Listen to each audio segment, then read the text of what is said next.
Hello and welcome to the Daily Millwall for Tuesday, the 15th of July 2025. In today's Millwall news, Matchday. Matchday indeed. Millwall see off Northampton Town in Spain. Millwall defeated Northampton Town 3-0 at the Pinatar Arena in Spain in a pre-season friendly on Tuesday night. And this is the match report from millwallfc.co.uk. Goals from Mihajlo Ivanovic, Luke Cundle in the first half were backed up by Josh Coburn's finish in the second half. Alex Neil started the match with George Evans in goal, behind the back four of Wes Harding, Japhet Tanganga, Jake Cooper and Adam Mayer. Casper Denor and Rafik Lamptey sat in the midfield, with Luke Cundle and Sheldon Kendall supporting Macaulay Langstaff and Ivanovic in attack. Langstaff had the first chance of the game just 3 minutes in, but his effort was blocked behind. However, from the resulting corner kick, Ivanovic was there to power home a header from Mayer's pinpoint delivery. Mayer then saw a swerving attempt to clip behind, with Evans making a comfortable save shortly after. Langstaff's glancing header going wide with 15 minutes on the clock.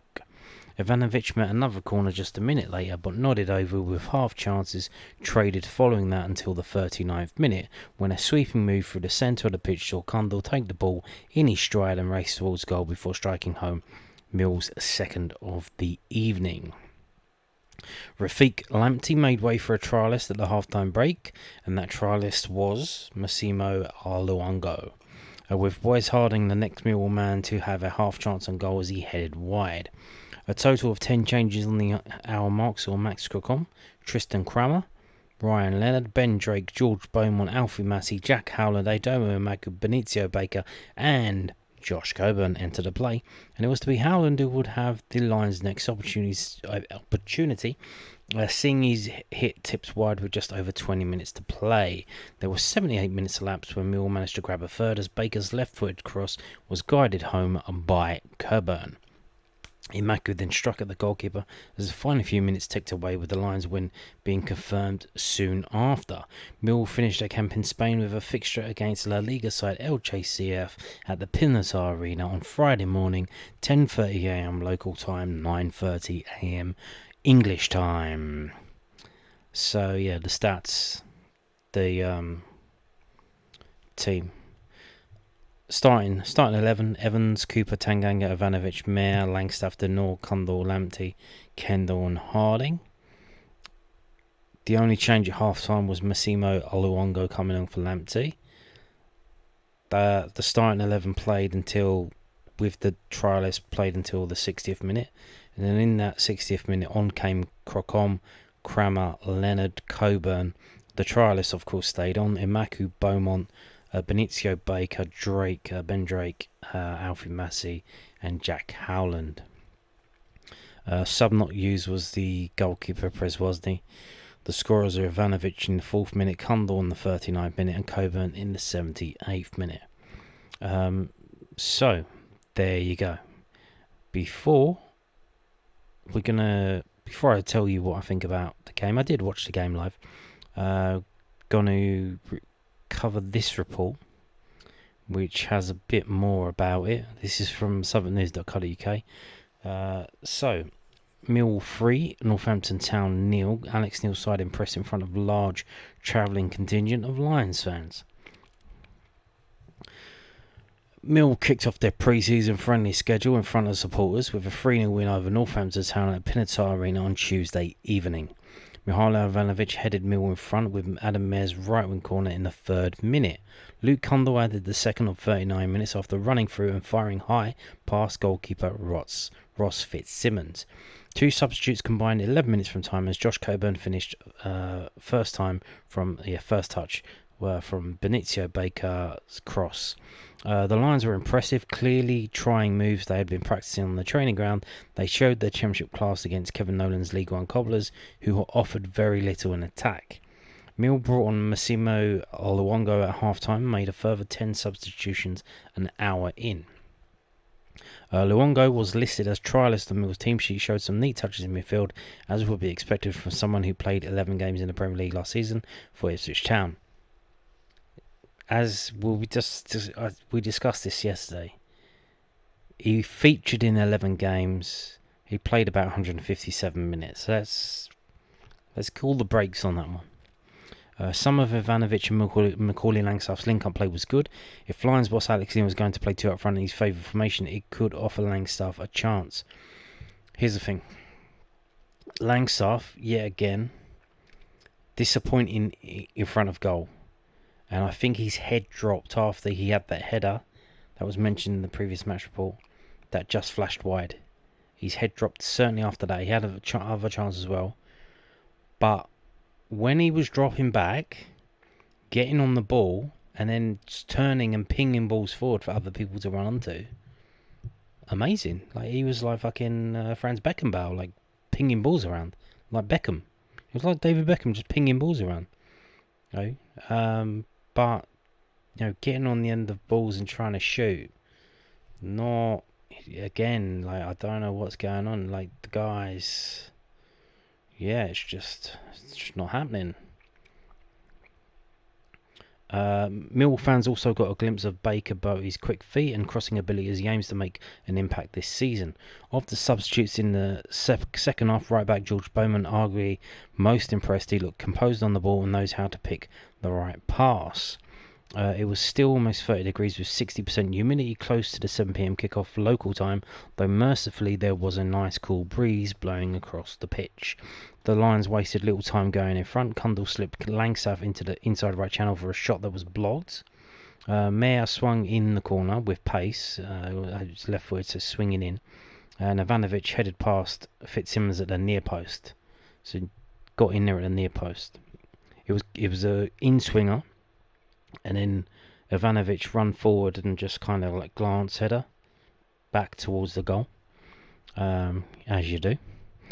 Millwall were easily the dominant side and played some lovely one-touch football. Goalkeeper George Evans drilled a low ball into the centre circle for Langstaff to combine with Cundall and Ivanovic. Yeah, that's the thing. George Evans, he picks out Langstaff in the middle, like near the centre circle, and then Langstaff, he's doing some excellent passing. It's just, in front of goal, his head's gone. Rafik Lamptey showed some impressive footwork in midfield, at one point taking out two opponents after receiving the ball facing his own goal before quickly spinning. Millwall was zipping the ball around well and looking for opportunities to play out from the back without being too risky. Ivanovic seemed determined to get a hat-trick or more in his hour on the pitch. Well, he's only scored one, although you will probably notice a Max Dyche-shaped elbow in the back of his neck tonight. Max has clearly learned a thing or two from his dad, former Millwall defender Sean. Langstaff was also a man out to impress after a difficult first season in SC16. He headed just wide after Wes Harding had brilliantly controlled Casper North's pass before crossing. That's the chance where I think he's kind of head dropped, because like he got it in the right area, just flashed like wide of the post that he was going for, the far corner. Mayer was linking well with Sheldon Kendall down the left side of Mill's 4-4-2 formation. There was plenty of pace in his squad. Evans had just one save before half-time as he comfortably got down to collect Cameron McGeehan's shot, although the 20-year-old stopper did have to be alert after Elliot List broke into the box, Evans getting there a fraction ahead of the forward. While Neil was happy with what he was seeing, Cobblers chief Nolan appeared to want to get on the pitch to clobber a few of his players. To be fair, they did improve and finally had a good spell and are a half hour in. McGeegan's shot dragged wider than the post, the only thing they had to show for it though. Meanwhile, the Lions created chances much more easily, but Langstaff couldn't beat Fitzsimmons from the edge of the box after Ivanovic had laid the ball off to his strike partner. Millwall went 2-0 up with a move started by that drilled low pass from Evans into Langstaff in midfield. Langstaff flicked it first time around the corner for Ivanovic, who headed it on to invite Cundall to run deep and finish past Fitzsimmons. Yeah, so again, you see Langstaff is setting things up, setting things in motion. There was an impressive Millwall attendance as it looked like a few hundred made the trip. During the first half walk break for the teams, the Lions supporters shouted, "Can we have a drink?" And stadium rules dictate no alcohol in the stand, so they had to wait another 20 minutes plus to quench their thirst. Okay, so they had to, at half time, go into the bar and get a drink. The second half was naturally scrappier, especially after Alex Neil made those changes. Two of the substitutes almost combined for a third, only for Edomi Maku to drag his shot wide of the right post from a Coburn pass. In a competitive game, Baker would surely have had a penalty after his shot was pulled in the box. I'm not sure about that one. I'm not sure about that one. But the winger made up for that disappointment by making space on the right and supplying a quality delivery for Coburn to tuck home from 6 yards. Yes, so Baker was playing on the right wing. He's left-footed. I don't know if he's left-footed, but he cut in. I think he might be left-footed. So he cut back and kind of crossed it in swinging with his left foot, and then Coburn just one touch, bosh, side foots it into the. That's all you need to do. Just side foot it into the goal. One thing to note that isn't mentioned here: the second half formation. I believe it was 3-5, whatever, maybe 2. There's certainly 3 at the back. I know that because it looked quite scary. Because it was a wide 3. It was 3 wide, and there was a massive gap because Tanganga was on the right back position. Jake Cooper on his own in the centre. He's not the quickest, and I think it was Adam Mayer on the left. So obviously they only had to play that for 30 minutes. No, less than that. So from half time, so 15 minutes. I think so. I don't know what that was about, but they did play that way, and then they had like wing backs stuff.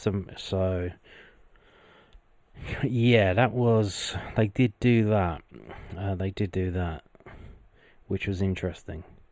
But yeah, who impressed? To be fair, I think Adam Mayer impressed. Adam Mayer, which is interesting because he was one where you think, oh, he's gonna be off then. Like, is he gonna be off on loan? Especially since he was one of the signings from the previous regime. So you wonder how invested Gallon and the people are now because they didn't sign him. Not that they're gonna shit on him, but they're not. Like, who are you going to choose? You're going to choose Mayer or Sturge. But the thing, like Mayer, like set pieces. Like, if you've got Mayer and Sturge, but Mayer can take set pieces. Like, it's a toss-up to which one do you play. It's interesting choices there. Who else? Denor again was brilliant. Massey was good as well when he came on. Kendall did okay. Kendall did okay. Obviously he was on the wing, so kind of not involved that much. Again, Langstaff, his passing was absolutely amazing, but just the shots in front of goal.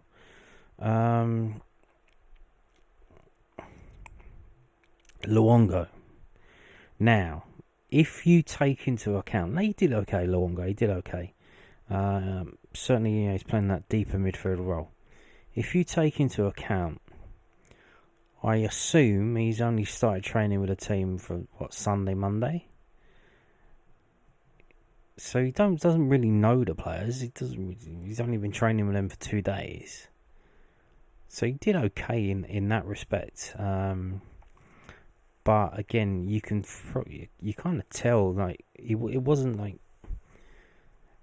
he didn't stand out as absolutely amazing, like someone we must sign, which kind of explains why he's on trial.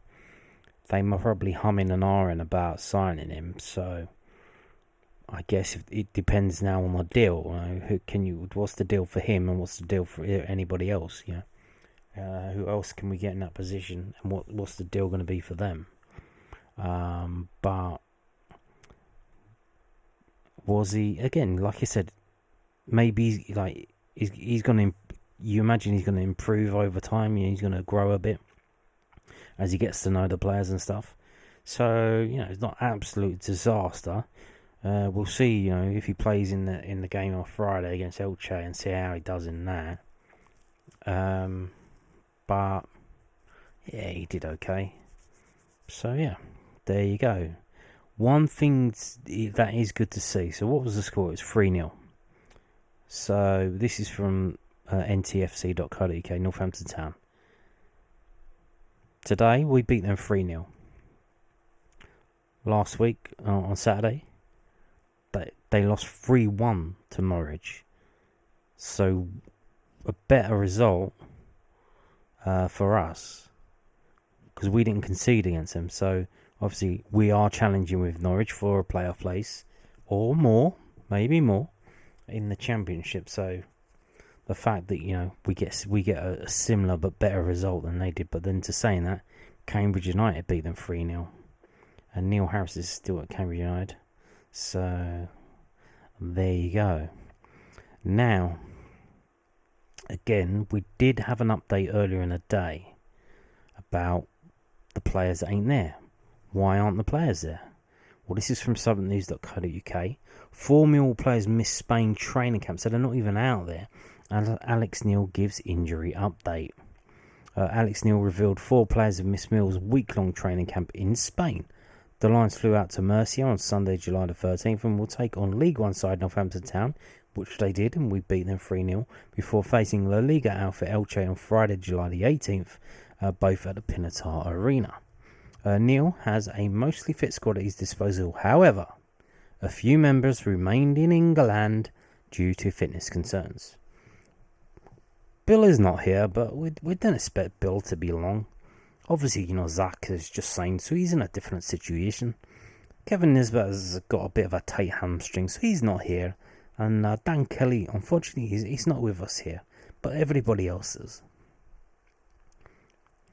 The guys that I didn't bring are the guys who aren't quite ready to get thrust into games, and there's no point in coming over if they're not going to play. So the guys who didn't come over aren't fit to play in the games, and they'll be doing work back at Cormont Road, with some of the staff that are remaining there, because we feel as if we're better served with the facilities and stuff that we've got, and that getting left there is probably better for them.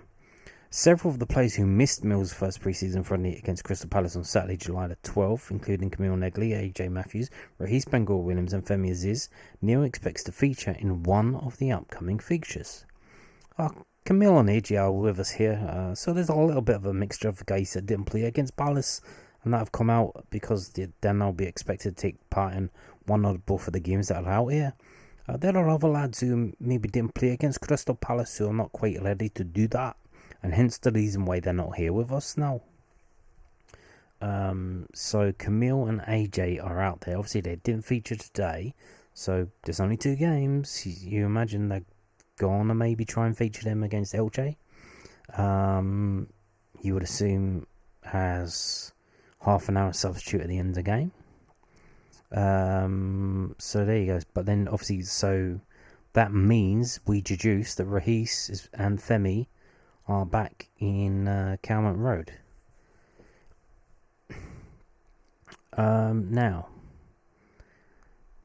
interesting. So Billy Mitchell's injured. Zach's just signed. Kevin Nisbet got a bit of a tight hamstring. And Dan Kelly, it just says unfortunately. Okay. So doesn't sound like he's injured. They don't mention an injury. So that's interesting. Why is he not there? Why is he not there?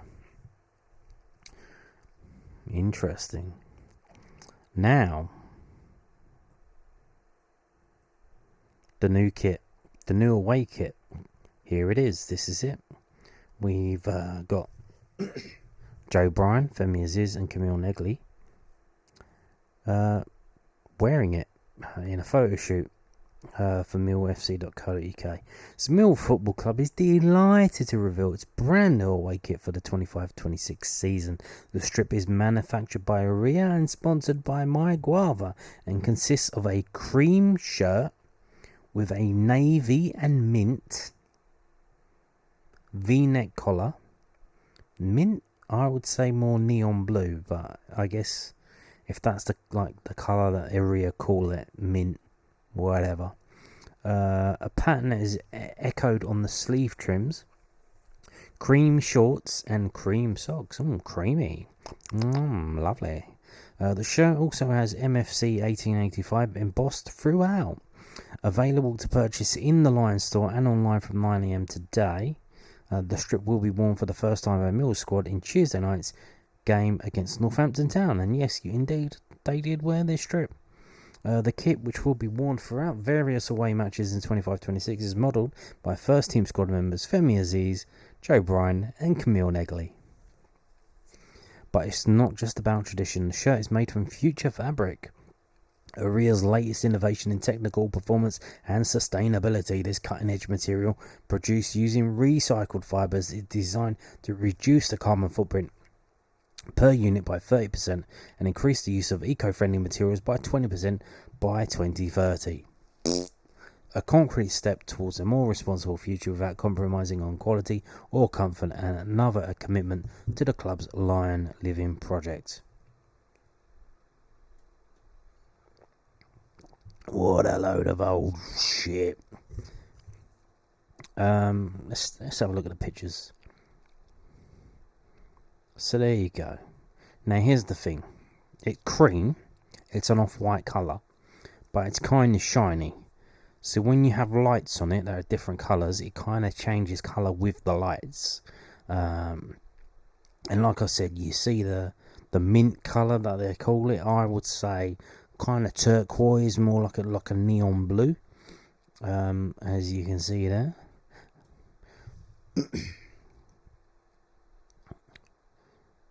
And they're just showing us the shirt. Couldn't be bothered to take the trousers off and put the shorts on, but don't worry, I'll show you the shorts in a minute. Fans purchasing the shirt in store at the Den, which it was there today. If you could manage to get through the flooding, which we'll talk about in a minute, will be eligible for 7% cashback on a total purchase when using their MyGuava Millwall reward card. Cashback is available on total in-store spend up to a maximum of £100 cashback per month and will be credited automatically back to the account by the 5th of the following month. Only available for purchases in-store and not online. And if you want more details about that, go to myguava.com/Millwall card. And then they talk about Aria. Don't care about that. There's a video. Not going to play that. Right, let's have a look. So here we are. You can see, because the screen's white, it's not white. It's cream. It's creamy. Is it good? I like it. It's good. I like it. I would say, yet again, the fat bastards have been down there. The 5XLs have sold out. What am I supposed to do now? How am I supposed to get a 5XL for myself? Yeah. So let's go down. See, you can see with the lights how it kind of changes colour. So here's the detail. You can see. So the badge is, it's sewn on. It's like a, embroidery, as I think they call it, and the Aria logo is an embroidery as well. However, the MyGuava is actually part of the shirt. It's like printed. It's part of the shirt, shall we say? You know what I mean? Whereas on the home kit, the MyGuava is an iron-on transfer. It's kind of like plasticky. You know what I mean? Whereas this one is part of the shirt. It's printed into the shirt, so it's not going to come off. It might, you know what I mean? It's not going to peel off. Whereas it's not like the numbers are stuck on like that. It's not like that, which is weird because for the home kit it is. To be honest, I think the goalkeeping shirt. They got the goalkeeping shirt that looks just like the normal home kit, just in yellow and blue. I like that. I do like that. So let's have a little look at the shorts. They're cream, and the socks are cream as well. It's all cream. It's all creamy. I think this mint colour that they have, the turquoise, the neon blue, I think if they would have put the shorts in neon blue, that would have been interesting. That would have been probably a lot better. Because, you know, we have white shorts for the home kit. We've got cream for the away. So when we have to change, if we have to change, it's going to depend on what the third kit shorts are. So we'll wonder what they are. Maybe they're going to be blue, I imagine. But yeah, this is the new away kit, which does look good. It does look good. Now, interesting, for the baby kit it's a round neck, but for the others it's a V-neck. So yes, what was I gonna do next? Goalkeeper. Did they announce the away goalkeeper kit yet? No. Oh, is this it? No, that's last year's. Okay. So just the one goalkeeper kit so far. Cool. Right. Now this is from the Evening Standard via MSN. This happened overnight. A Rotherhithe, not really, it's Bermondsey, but you know, whatever. Burst water pipe floods 27 homes and cuts off supply to thousands in South London. Yes. We're going to play the video, see if you can recognise any landmarks.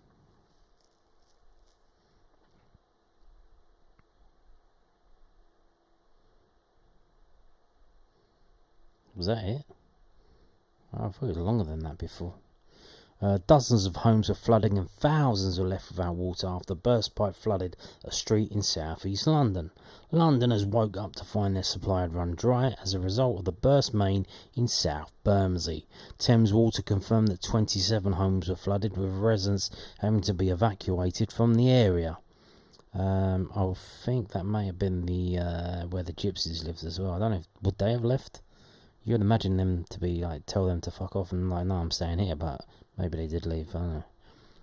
Ilderton Road was closed at around 4:15 a.m. on Tuesday morning, leaving the street resembling a canal.